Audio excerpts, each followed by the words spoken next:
Hey, Doug here, Fiero Doug, talking Uno carts. Uno carts that you can build yourself, DIY Uno cart, based on the PlusCart hardware.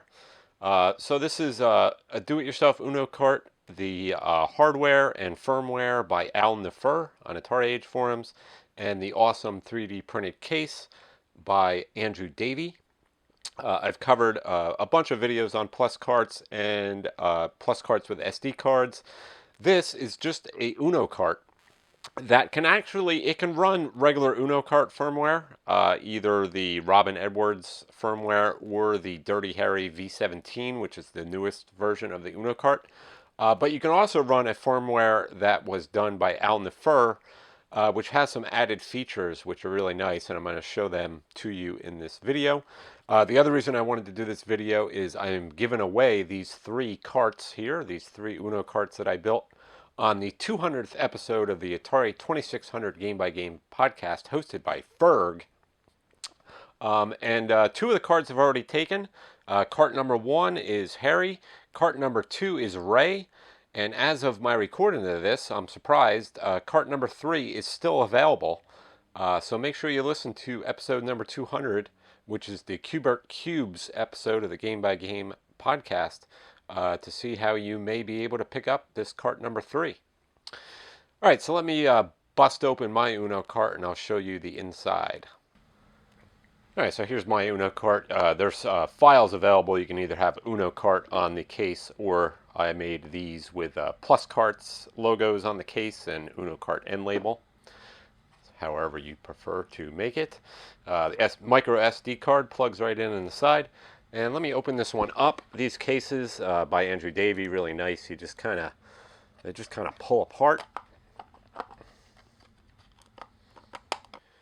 All right, so inside, if you watch my how to build a plus cart video, you can use that video, and that'll also tell you how to build this Uno cart. The only difference being right here is where the ESP8266 little Wi-Fi module would go on the plus cart. You just leave that out on the Uno cart. So all you need to purchase is the plus cart PCBs, the STM32 development board, and a micro SD card adapter. So these you can get like for under $1 on AliExpress. The PCBs you can get for $4 plus a few dollars shipping on PCB Way. And the STM32 development boards, these were going for about $10. Unfortunately, right now there's like a semiconductor shortage thanks to the whole coronavirus thing. So I noticed this past week that these boards have gone up in price by a few dollars, but still, you still should be able to build one of these for under $20 or $20 or so. And it's a really nice little board. Real easy to solder together with simple soldering skills. Like I said, make sure to watch my video on how to build a plus cart. All right, so let me show you how this thing works. All right, so you just got your Uno cart, or you just built your Uno cart. You'll need a micro SD card, any size, it doesn't matter.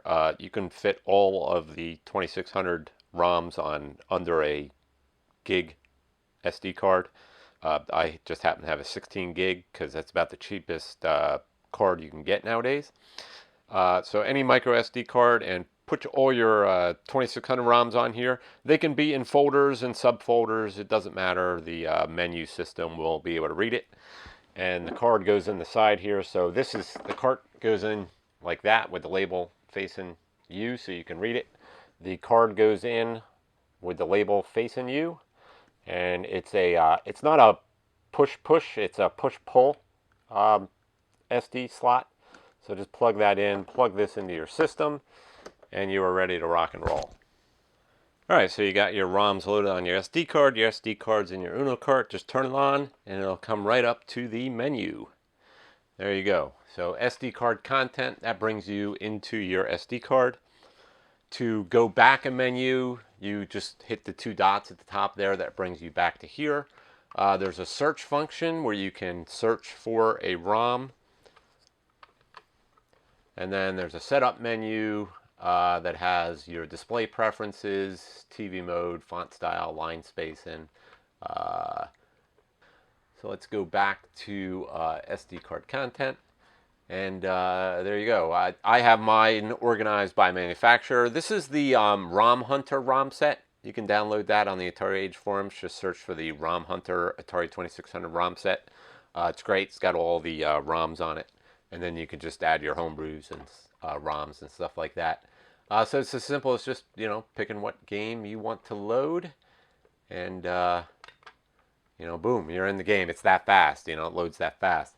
Now, the other nice feature of using this firmware is to exit the game and go back to the menu, you don't need to power off and on the 2600.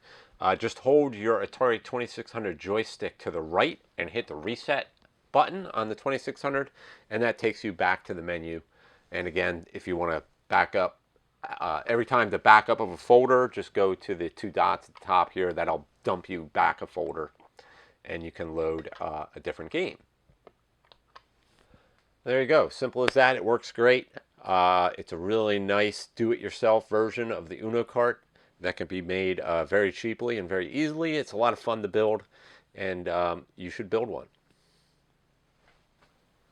There you go. Just a quick video on the do-it-yourself version of the UnoCart that I wanted to show off, and the 3 carts that I'm giving away on the 200th episode of the Atari 2600 Game by Game podcast, hosted by Ferg. Hope you enjoyed it. If you have any questions, put them down below. And that's it for now. I'll talk to you guys later.